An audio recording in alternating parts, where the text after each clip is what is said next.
Francis Romero es politólogo, amigo, hermano ecuatoriano, y está en línea. Vamos a hablar, Darío, sobre el tema. Gracias por atendernos, Francis. Cali Fidalgo lo saluda. Cali, mucho gusto, muchas gracias por la invitación. Para mí es un honor estar con ustedes y un saludo cordial a todo el pueblo argentino. ¿Cuál es la situación a esta hora, Francis? Cali, lamentablemente el Ecuador está viviendo sus horas más oscuras en la historia. Nunca antes nosotros habíamos sufrido tantos ataques desenfrenados en diferentes ciudades y provincias de nuestro país. Esto es un ataque que están dando los grupos delincuenciales que se han organizado para generar caos, generar principalmente terror y de alguna manera tratar de forzar al gobierno que acaba de asumir las funciones para de alguna manera hacer lo que han venido haciendo, es decir, poder seguir manejando sus negocios, sus narconegocios, que lamentablemente en el Ecuador han logrado rebasar cualquier porcentaje que uno podría decir. Es inimaginable. Han cooptado la policía, han cooptado las Fuerzas Armadas, han cooptado las aduanas, han cooptado los municipios, han cooptado las prefecturas, están en todas las instituciones públicas. Eso hace que cada vez sea mucho más difícil el combatirles, porque miren, el gobierno acaba de entrar, tenía un plan. El plan se filtra y les deja hecho aguas las intenciones que tenían de dar combate inmediato a estos grupos. Lamentablemente, la captación que tienen estos grupos delincuenciales en las entidades públicas son las causantes de que se propague este incremento irracional de la delincuencia y los ataques que estamos viviendo hoy en el Ecuador. ¿Qué tal? Te saluda Darío Misraji. El presidente Noboa... Darío, buenas tardes. Buenas tardes. El presidente Noboa decidió la militarización. Planteó, acá hay un conflicto armado, salen los militares a meterse directamente en la seguridad. Esto empezó a estar vigente hoy. ¿Cómo está hoy, ahora la situación? ¿Qué cambia de acá en adelante a partir de que las Fuerzas Armadas salgan de alguna manera a la calle a hacer tareas junto con la policía? Darío, es importante entender que en el Ecuador la institución pública de mayor reconocimiento y de mayor confianza son las Fuerzas Armadas. El decreto que emitió el presidente el día de ayer declara a todos estos grupos delincuenciales como terroristas. Eso hace que, en pocas palabras, el Ecuador esté en guerra interna contra estos terroristas ya calificados por el gobierno. Desde el día de ayer, yo creo que a nivel mundial se difundió la crítica situación que vivían la mayoría de los ecuatorianos, la incertidumbre, el no saber qué está pasando, el no saber qué va a pasar, primó en todas las ciudades. Con el paso y las soluciones que se han venido dando y obviamente ya el despertar de un nuevo día, vemos que el Ecuador hoy día está en off. Todo está apagado, no hubo clases en universidades ni colegios, las instituciones públicas se acogieron al teletrabajo, la mayoría de comercios en todas las ciudades están cerrados, es decir, estamos apagados, estamos a la espera de ver cuáles son realmente las implicaciones que tuvo todos los ataques terroristas que hemos tenido a lo largo de este año que acaba de empezar. Esto, con relación a tu pregunta específica, el que salgan las Fuerzas Armadas realmente sí ha mejorado la percepción de la ciudadanía. Quienes ya están viendo el accionar de las Fuerzas Armadas y de la policía, de alguna manera empiezan a sentir algo de confianza. Por primera vez el día de hoy el presidente de la República dio declaraciones públicas. Estas declaraciones lo que han hecho es afianzar la mano dura que él va a implementar para, de alguna manera, dar guerra a los grupos delincuenciales que hoy son terroristas, que están amenazando la integridad de la mayoría de los ecuatorianos. Esto es bien visto, pero la normalidad es evidente que se va a ir recuperando poco a poco.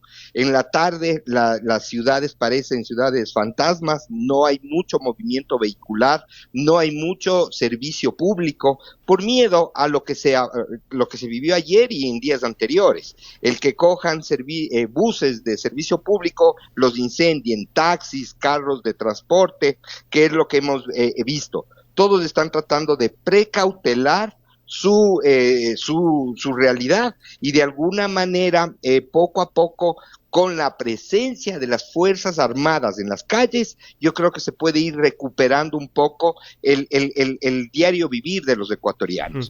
Veamos las siguientes acciones que va a implementar el gobierno para garantizar la seguridad, que es el principal obligación que tiene el gobierno con los ecuatorianos. En ese sentido, pensando en esta cuestión, pensando en la cuestión de las cárceles, por ejemplo, que están totalmente desatadas, cómo fueron fugándose los principales narcotraficantes del país, se habla mucho en América Latina, lo pasa en Argentina, pasó también en la campaña ecuatoriana, del fenómeno Nayib Bukele en El Salvador.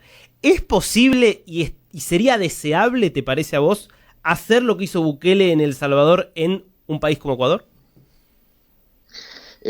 Mira, Darío, cada país tiene sus realidades y sus problemas. El Salvador era el país como hoy es el Ecuador. Sin duda alguna, el trabajo que ha realizado Nayib Bukele en El Salvador es un ejemplo para todos.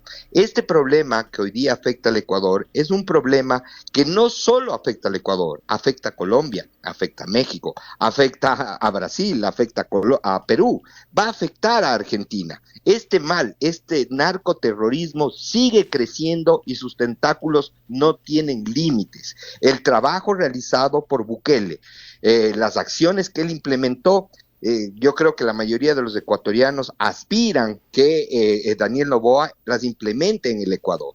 Lamentablemente somos realidades diferentes. La posición que desarrolló Nayib Bukele en El Salvador para cumplir con los objetivos de alguna manera someter a los terroristas, a las pandillas, tal vez no se pueden implementar en este momento en el Ecuador. Sin embargo, y yo les recuerdo, Nayib Bukele en el Ecuador tiene más del 70% de aceptación.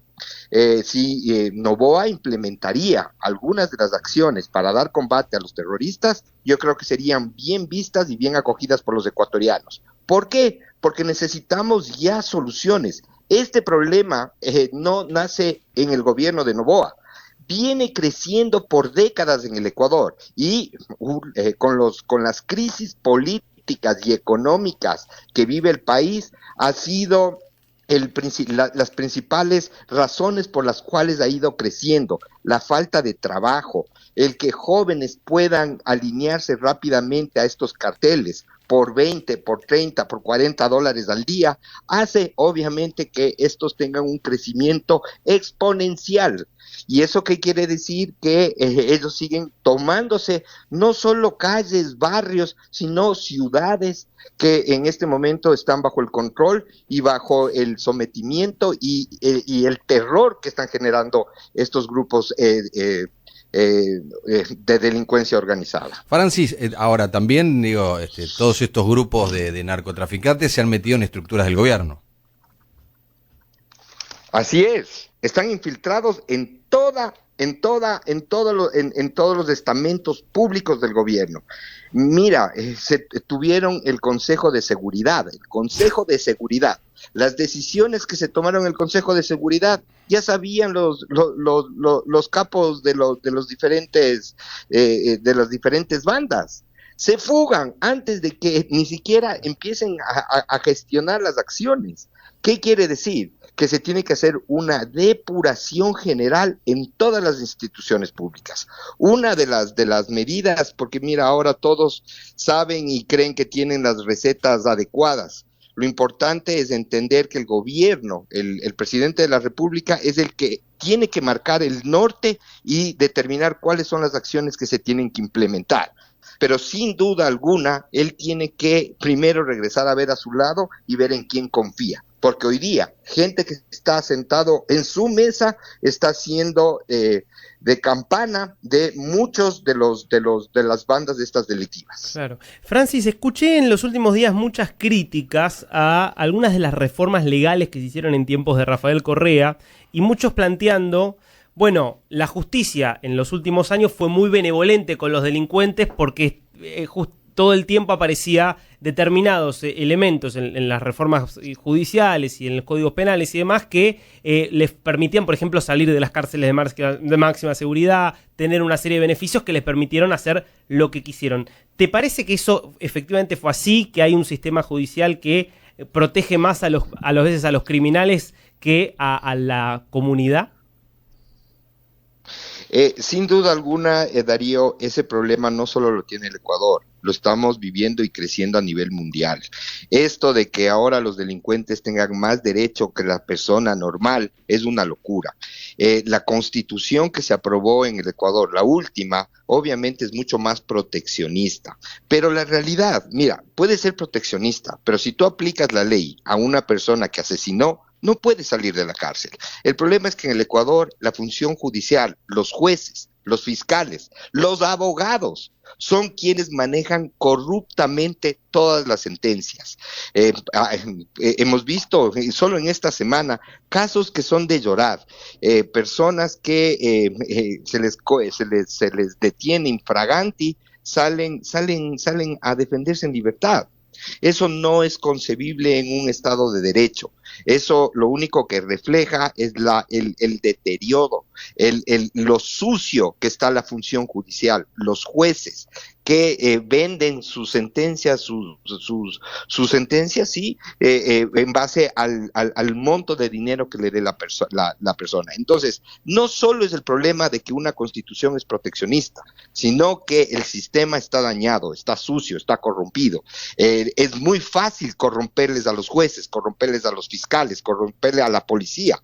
Entonces, eso es lo que está llevando a que el Estado hoy día esté en la crítica situación en la que está. Francis, gracias por estos minutos, ha sido clarísimo. Probablemente te estemos molestando porque queremos seguir minuto a minuto toda esta situación allí en tu país. Con todo gusto, Cali, Darío, para mí ha sido un honor estar con ustedes. Espero haberles dado una radiografía de lo que pasa en mi país y esperemos que la ayuda propuesta por países hermanos como Argentina, como Estados Unidos, realmente aprovechemos y nos unamos para afrontar a este grave cáncer que tiene no solo el Ecuador, sino Latinoamérica, que es el narcoterrorismo. Muchas gracias. Francis Romero, politólogo ecuatoriano, creo que ha sido clarito, ¿no? Muy claro. Con todo lo que está pasando y además tira puntos en los que nuestros países se parecen.